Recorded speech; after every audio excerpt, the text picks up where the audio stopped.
మహాదేవుడును ప్రియ రక్షకుడైన యేసుక్రీస్తు నామంలో మీ అందరికీ నా హృదయపూర్వక వందనాలు. ఒక ప్రకటన. ఈరోజు సంపూర్ణ రాత్రి ప్రార్థన 9 నుండి 4 గంటల వరకు తప్పక పాలు పొందండి.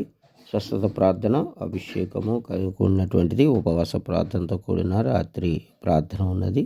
తప్పక పాలు పొందాలని కోరుకుంటూ ఉన్నాను. ఈరోజు దేవుడు మనకి ఇచ్చేటువంటి వాగ్దానం ధ్యానం చేసుకుందాం. సామెతల గ్రంథము 16వ అధ్యాయం 9వ వచనం. ఒకడు తాను చెయ్యబోనది హృదయములో యోచించుకొనును, యెహోవా వాని నడతను స్థిరపరచును. ఆమేన్. హల్లెలూయా.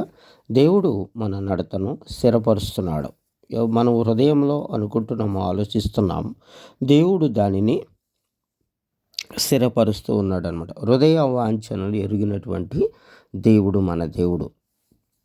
ఆయన అంతరంగాల్లో ఎరిగినటువంటి దేవుడు కదా. అందుకే మనకి దేవుడు, మన దేవునికి ఏది మరుగైనది లేదు అన్నమాట.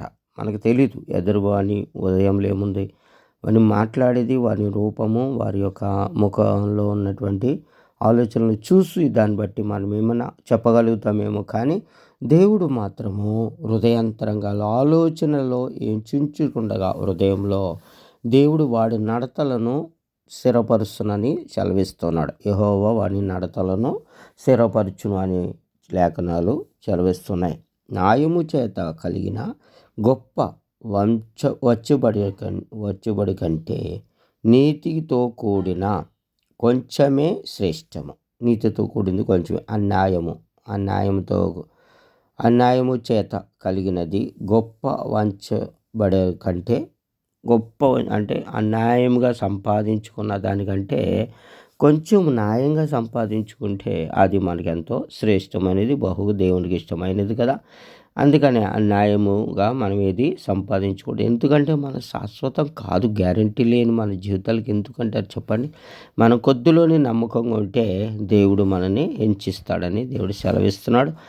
మరి అన్ని విషయాల్లో మనకు లేకపోతే నీ కుటుంబంలో శోధనలో, కష్టాల్లో, భరించలేనటువంటి వేదనలు, శోధనలు ఏమున్నా సరే చూడండి, మనము ఎంతవరకు దేవునితో మనం సహవాసం కలిగి ఉంటామో అంత వెంచిస్తూ ఉంటాడు దేవుడు. తప్పనిసరి కార్యాలు చేయక మానడు, చేస్తాడు. మీరు ఎన్నో ఇబ్బందులు ఉండొచ్చు, శోధనలో ఉండొచ్చు, కష్టాల్లో ఉండొచ్చు, దేవుడు సెలవిస్తున్నాడు. అది ఎటువంటి సమస్యనే హృదయ ఆలోచనలోనే దేవుడు కార్యం చేస్తున్నటువంటి వాడు మన దేవుడు. అన్యాయస్తుడు కాదు, న్యాయం చేస్తాడు. గొప్పగా మీరు తప్పనిసరిగా మీరు హృదయానుసారంగా దేవునితో సహవాసం కలిగి ఉండండి. ఆయన మీకు చెయ్యకపోతే అప్పుడు అడగండి, దేవుడు చేస్తాడు. చేసే దేవుడు, మాట్లాడే దేవుడు, నీతో ఉండే దేవుడు.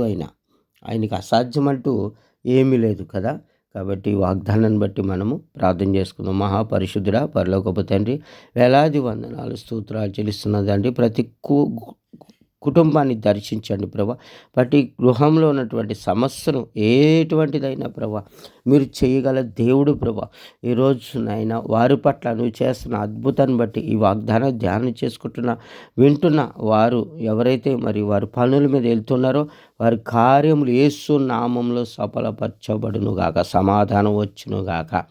అలాగే ప్రభు వారికి ఉన్న శోధనలు, కడుపు మరి గర్భఫలమైనా సరే, అప్పులు సమస్య అయినా సరే, వివాహం కాకపోయినా ఏది ఉన్నా, మరి రోగమైన, వ్యాధులైన, బాధలైన ప్రతి రోగ వ్యాధి వ్యసనాలని యేసు నామంలో కొట్టివేయబడును గాక అని ప్రార్థన చేస్తున్నాను. ప్రతి కాడి నుంచి విడుదల పొందుకుందురు గాక అని ప్రార్థన చేస్తున్నాను.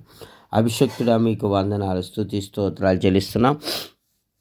రాజుల కొరకు, లీడర్ల కొరకు, అధికారుల కొరకు ప్రార్థిస్తుండగా ప్రభు రైతుల పట్ల, పేదల పట్ల సహాయం చేయండి ప్రభు. నాయన తండ్రి అయ్యా, మరి నాయన ఇంకా ఇరుషలేము యొక్క పట్టణం సంఘ క్షేమం కొరకు ప్రార్థిస్తున్నాం. సహాయం చేయండి ప్రభు. శత్రువులు మిత్రులుగా చేసి మహిమ పొందుకోమని ప్రార్థన చేస్తున్నాను. ఈరోజు పుట్టినరోజు, వివాహ వేడుకలు జరుపుకుంటున్న వారి సంవత్సర దయాకిరణంలో ఆశీర్వదించి దీవించండి. ప్రతి అవసరత తీర్చమని, జ్ఞానంతో వర్ధిల్లే కృప దయచేయమని ప్రార్థిస్తూ ఉన్నాం తండ్రి. ఇంకా నీ సేవకురాలు ఎక్కడైతే నీ సువార్త ప్రకటిస్తున్నారో వారిని పట్ల మీరు కృప దయను దయచేయమని ప్రార్థిస్తున్నాను. అనుకూలమైనటువంటి స్వస్థత అభిషేకాన్ని కుమ్మరించండి ప్రభా. అనేకమైనటువంటి మరి ఆటంకాలు జరుగుతుండగా మీరే సహాయం చేయమని ప్రార్థన చేస్తున్న ఆటంకాలన్నిటిని తొలగించండి. మరి అక్కడక్కడ మరి నాయన వృద్ధాలు జరుగుతున్నాయి ప్రభా, సమస్యలు జరుగుతున్నాయి. ఆ సమస్య నుంచి కూడా విడుదలిచ్చి సహాయం చేయండి. ప్రతి కాడి విరగొట్టండి. అంధకారంలో కట్లన్నీ కూడా తెంపివేసి సహాయం చేయండి. త్రోవలు సరళించండి. మహిమ పొందుకోమని యేసుక్రీస్తు నామములో ప్రార్థిస్తున్నాను పరమ తండ్రి. ఆమేన్, ఆమేన్. ఈరోజు సంపూర్ణ రాత్రి ప్రార్థన ఉంది, తప్పక పాల్గొనండి. అలాగే ఇంకా మీకు నూతన సంవత్సర శుభాకాంక్షలు తెలియపరుస్తున్నాను. దేవుడు ఎంతో మనల్ని ప్రేమించి సంవత్సరాది మొదలుకొని సంవత్సరం అంతా కాపాడాడు కదా, ఆయనకే మహిమ కలుగును గాక. ఆమేన్, ఆమేన్, ఆమేన్.